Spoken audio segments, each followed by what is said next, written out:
अस्सलाम वालेकुम जी, मैं हूं ज़िया बलोच और आप मुझे सोशल मीडिया पर देख रहे हैं। बात करते हैं तस्नीम हैदर के एतराफ़ी बयान से, जिससे पाकिस्तानी सियासत में एक बहुत भौचाल सा आ गया है। सियासत में बहुत सारी चीज़ें हलचल पैदा करती हैं, लेकिन जो हलचल इस बयान ने पैदा की है वो उसकी कोई मिसाल नहीं मिलती। आज की इस वीलॉग में हमने देखना है कि ये किस हद तक सच है, किस हद तक फसाना है, किस हद तक इसमें हकीकत है और कितनी झूठ की आमेज़िश है। और नंबर दो, ये भी हमने देखना है कि कहने वाला कौन है, वो कह क्या रहा है और उसके पस मंज़र में कौन है, यानी उसको कहलवा कौन रहा है, और जो कह रहा है वो क़यास से करीने क़यास है भी सही या नहीं। इन तमाम पहलुओं का एक इब्तदाई सा जायज़ा आज हम लेते हैं। तो पहले तो ये देख लें जी कि कहा किसने है। जी, ये एक बात अहम है कि ये पाकिस्तान में बात नहीं की गई बल्कि लंदन में की गई है। लंदन और पाकिस्तान का आप डिफरेंस भी देख लें कि पाकिस्तान में बहुत कुछ झूठ बोला जाता है, बहुत कुछ, जो कुछ मर्जी कह दें, आप जिस पर इल्ज़ाम लगा दें, आप जिस पर जो चाहे आप बोहतान तराशी करें, उसकी इज्जत उछालें, उसको जलील करें, उसको रुसवा करें, उसको ख़राब करें, उसको जो कुछ मर्जी करें, आपसे कोई पूछने वाला नहीं होता।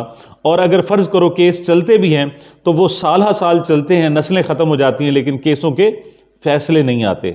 वो जिस तरह बाबर अमान ने कहा था कि नोटिस मिलिया ते कख न हिलिया हिलिया, यही सूरत हाल होती है कि पाकिस्तान में ऐसा नहीं होता। लेकिन ये बात पाकिस्तान में नहीं कही गई, ये लंदन में की गई है। लंदन वो दुनिया का खित्ता है जहाँ रूल ऑफ लॉ है, जहाँ बात की अहमियत है और जहाँ चीज़ों को इस तरीके से टाला नहीं जा सकता। तो पहले देखते हैं कि है क्या। एक तस्नीम हैदर नामी शख्स हैं जनाब, और वो दावा करते हैं कि वो 5 साल से मुस्लिम लीग नून लंदन के तर्जमान हैं, और कहते हैं 20 साल से उनकी नवाज शरीफ से और मुस्लिम लीग नून से वाबस्तगी है। और इसके एतराफ़ में वो कुछ तस्वीरें भी लाते हैं, बल्कि अब तक वो जितने भी अहम मीटिंग्स होती हैं उनमें वो मौजूद होते हैं। पहली बात तो ये कि ये शख्स इररेलिवेंट नहीं है। दूसरी बात कि वो क्या कह रहा है, जनाब बहुत बड़ी बात कह रहा है। वो कह रहा है जनाब कि अरशद शरीफ और इमरान खान के कत्ल की जो साजिश बनी वो लंदन में बनी, और उस साजिश को बनाने वाले कौन थे? मियां नवाज शरीफ साहब और मरियम नवाज थी। ये छोटी बात नहीं है, बहुत बड़ी बात है, बहुत बड़ी बात है। और मैं अगर इसे कहूं कि ये पहली मर्तबा एक बहुत बड़ा इतराफ़ी बात है या फिर हमला है जो नवाज शरीफ साहब पर इस तरह से किया जा रहा है। अब वो कहते हैं जी कि इस हवाले से कम से कम 3 मीटिंग्स हुई, और वो कहते हैं जी मुझे हायर किया गया कि मैं जनाब गुजरात या वज़ीराबाद, यानी वो इलाका जो परवेज़ इलाही साहब का, वज़ीर आला पंजाब परवेज़ इलाही साहब का एरिया है, उसमें शूटर्स अरेंज करूं और इमरान खान पर अटैम्प्ट कराऊं। तो कहते हैं कि मुझसे वो शूटर अरेंज नहीं हो सके या मैंने इनकार कर दिया। तो उसके बाद नासिर भट्ट साहब को भी जानते हैं आप, वो बहुत अहम तरीन आदमी, उन्होंने कहा जी कि हमने फिर शूटर्स अरेंज कर लिए। नासिर भट्ट वो हैं जिन्होंने जज अरशद मलिक के हवाले से वीडियोस बनाई थी, और वो अहम तरीन मतलब मुस्लिम लीग नून के रहनुमा कंसीडर होते हैं। वो कहते हैं जी इसी तरीके से जो अरशद शरीफ का कत्ल है उसके लिए भी जो शूटर्स अरेंज किए गए थे वो मियां नवाज शरीफ साहब के हुक्म पर और उनकी टीम ने अरेंज किए और एग्जीक्यूट कराया ये सारे का सारा मामला। ये पहली बात तो अपने इल्ज़ाम की हैसियत में बहुत ज़्यादा मतलब अहम तरीन इल्ज़ाम है, और इसको इग्नोर नहीं किया जा सकता। ये अलहदा बात है कि पाकिस्तान में मीडिया इसको उस अंदाज में नहीं दिखा रहा जिस तरह आमतौर पर फैसल वोडा की प्रेस कॉन्फ्रेंस दिखाई थी, या गुलालई कोई बात करती थी, या कोई और तीसरा मेजर रोखड़ी कहता था, तो उस तरह से नहीं दिखाया जा रहा। लेकिन इसको ना सिर्फ लंदन के मीडिया में, अमेरिका में, बल्कि पूरी दुनिया में अहम तरीन अंदाज में देखा जा सकता है। ये जो तस्नीम हैदर साहब हैं वो अपने वकला के साथ आए और उन्होंने बहुत बड़ी प्रेस कॉन्फ्रेंस की, उसमें तमाम के तमाम मेन मीडिया, दुनिया भर का मीडिया और पाकिस्तानी मीडिया भी उसमें मौजूद था। अब पहली बात तो ये देखते हैं कि क्या ये करीने कयास है कि नवाज शरीफ साहब ऐसा कर सकते हैं।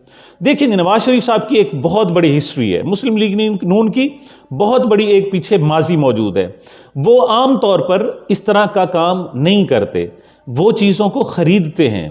देखें, एक नेचर होती है, एक जो जागीरदार की नेचर है वो जाकर उसे छीन लेता है, उसका तरीक़ाकार है वो छीन लेता है, लेकिन जो ताजिर होता है वो ख़रीदता है, वो कीमत लगाता है। तो इमरान खान की हिस्ट्री इस देखा जाए तो मियां नवाज शरीफ साहब की और मुस्लिम लीग नून की जो हिस्ट्री रही है, वो इस तरह डायरेक्ट जाकर अटैक नहीं करते। वो पहले ख़रीदते हैं, कीमत लगाते हैं, और कीमत उनकी सोच से भी ज़्यादा लगाते हैं। वो 99% तो आम तौर पर वो ख़रीद लिए जाते हैं, चाहे वो जज हो, चाहे वो जर्नैल हो, चाहे वो सियासतदान हो, चाहे वो चैनल्स हों, चाहे वो मीडिया हो, कुछ भी हो। तो मेरे ख्याल में नवाज शरीफ साहब ख़रीदने में अपना सानी नहीं रखते, वो ख़रीद लेते हैं। लेकिन ये भी हकीकत है कि जो घी सीधी उंगली से ना निकल रहा हो, मियां नवाज शरीफ साहब उसे टेढ़ी उंगली से भी निकालना जानते हैं। तो इसके हवाले से आप देखें कि सानिया मॉडल टाउन आपके सामने मौजूद है, तो वहाँ क्या था? कुछ भी नहीं था। वहाँ लोग एहतजाज की तैयारी कर रहे थे, लेकिन उन्होंने कहा जी क्रश कर दो, और वहाँ से ऑर्डर्स मिले बाकायदा, राना सनाउल्लाह साहब को ऑर्डर्स मिले कि इनको किसी भी कीमत पर ख़त्म करना है। तो आपने फिर कीमत देख ली, 12 लोग मार दिए, 100 से ज़्यादा लोगों को गोलियां मारी, और उन औरतों के जबड़ों में, मुंह में जाकर गोलियां मारी गई, हामला औरतों को मारा गया। तो आप मतलब ये करीने कयास है कि जब ऐसी सूरत में कि पूरा का पूरा सियासी कैरियर मुस्लिम लीग नून का दांव पर लगाया गया हो, जब उनको तबाह बर्बाद किया जा रहा हो, उनकी पार्टी को तबाह किया जा रहा हो, जब उनको जेलों में डाला जा रहा हो, जब उनकी सियासत ख़त्म की जा रही हो, जब उनके जो पैसा है जो उन्होंने बड़ी मुश्किल से इकट्ठा किया है वो लंदन में और दुनिया भर में मौजूद है, जब उसको छीन लेने की कोशिश की जा रही हो, जब उनकी सियासत को ख़त्म ज़ीरो करने की कोशिश की जा रही हो, तो वो कहते हैं ना, तंग आमद बजंग आमद। तो साफ ज़ाहिर है वो कुछ भी करने के लिए तैयार। तो करीने कयास है कि ऐसा हो सकता है। अब दूसरी बात ये देखी जाए कि ये अटैक मियां नवाज शरीफ साहब पर नहीं है, ये अटैक्स बारहा इमरान खान पर भी हो चुके हैं। इसे कहते हैं काउंटर अटैक। काउंटर अटैक कैसे? आपको याद होगा जावेद हाशमी ने वो काउंटर अटैक किया था कि जब धरना 2014 का ऑन फुल स्विंग था, पूरे अरूज पर था, उस वक्त जावेद हाशमी आए और उन्होंने इमरान खान की पार्टी और उनकी ज़ात और शख्सियत और उनकी तहरीक इंसाफ में बहुत बड़ा डेंट डालने की कोशिश की। अगरचे वो इतना ज़्यादा कामयाब नहीं हो। अब रिज़ल्ट ये है कि फिरते हैं मीर खार, कोई पूछता नहीं। जावेद हाशमी साहब की सियासत ही ख़त्म हो गई। उसके बाद रिसेंटली आपने देखा होगा कि फैसल वाउडा साहब थे, उन्होंने भी भरपूर आकर काउंटर, लेकिन उन्होंने क्या कहा? उन्होंने कहा जी मैं खून ही खून देख रहा हूँ। अब अंदाज़ा हो रहा है कि वो खून कहाँ से नज़र आ रहा था, वो खून का। और ये वो कहते हैं जी कि ये मीटिंग्स जुलाई से शुरू हो रही थी, जुलाई, सितंबर और इन्हीं जो इरा है, इसके दौरान ये सारा एग्जीक्यूट करने की कोशिश की गई। अच्छा, इसी तरीके से इमरान खान पर आयशा गुलाली ने बहुत बड़ा अटैक किया था। वो कहा जा रहा था कि इसे भी काउंटर अटैक था। उन्होंने कहा था जी कि मुझे कुछ मैसेजेस किए और उनके पास शायद सबूत भी मौजूद थे जो उनके फ़ोन से किए गए थे वो। अच्छा, इसी तरीके से रेहाम खान तो एक बाकायदा प्लांट किया गया था इमरान खान की शख्सियत को बिल्कुल क्रश करने के लिए, और उससे शादी करवाई गई बाकायदा। ये अलग बात है कि इमरान खान को बहुत जल्द इस बहुत बड़ी साजिश का इल्म हो गया और उन्होंने बड़े अच्छे तरीके से इससे जान छुड़ा ली, लेकिन उसके डैमेजेस अभी वो इमरान खान साहब भुगत रहे हैं। इसी तरीके से रिसेंटली मेजर रिटायर्ड खुर्रम रोकड़ी साहब को भी लाए, इसे भी काउंटर अटैक कहा गया था। उसमें ने कहा था जी कि ये दर हकीकत खुद जो है ना एस्टैब्लिशमेंट से रहा। लेकिन मैं कहता हूँ वो ये सारे जितने भी अटैक्स थे माइनर अटैक्स थे, अगरचे अपनी वक्त की हवाले से और शिद्दत के हवाले से ये बहुत तबाहकुन भी साबित हो सकते थे, लेकिन ये उस हद तक मौसर नहीं है जिस हद तक तस्नीम हैदर साहब का रीसेंट एतराफ़ी बयान आया है। अच्छा, अब एक और अहम बात है कि आखिर इसके पीछे है कौन? अब दो इम्कानात, दो हो सकते हैं लोग। पहली बात तो ये कि ये इमरान खान ने उसको तैयार किया हो, अब, और दूसरी बात कि ये इस्टेब्लिशमेंट ने इस मोहरे को तैयार किया हो।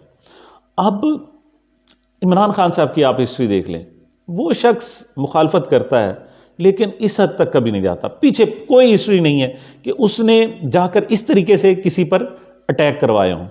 अलबत्ता इस्टेब्लिशमेंट के हवाले से आप सोचा जा सकता है इस वक्त जो जंग है वो बहुत शदीद तर हो रही है। जो इस्टेब्लिशमेंट चाहती है, आर्मी चीफ जो, उस पर नून लीग डट गई। वो कहते कुछ भी दुनिया में हो जाए हम ऐसा नहीं करेंगे। तो ये हो सकता है ये पहला ट्रेलर हो।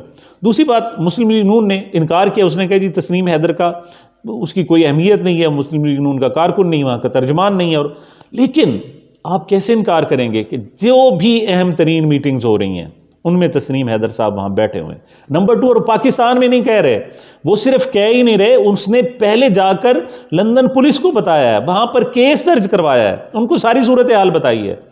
और उसके बाद उसने आकर मीडिया पर अपने वकील के साथ, सोलिसिटर के साथ जो है ना वो प्रेस कॉन्फ्रेंस की है। तो इसको बिल्कुल नज़रअंदाज नहीं किया जा सकता। ये एक डेवलपिंग स्टोरी है, ये आगे बढ़ेगी, इसकी नई जहतें सामने आएंगी और इसके कॉन्सिक्वेंसेस सामने आएंगे। तो इब्तदाई जो सूरत हाल थी मैंने आपको अर्ज़ कर दी। इंशाअल्लाह जूं जूं इसमें पेशरफ्त होगी आपसे बात करते रहेंगे। मुझे और मेरे इस चैनल को अपनी मोहब्बतों में याद रखिएगा। बहुत शुक्रिया। अल्लाह हाफिज़।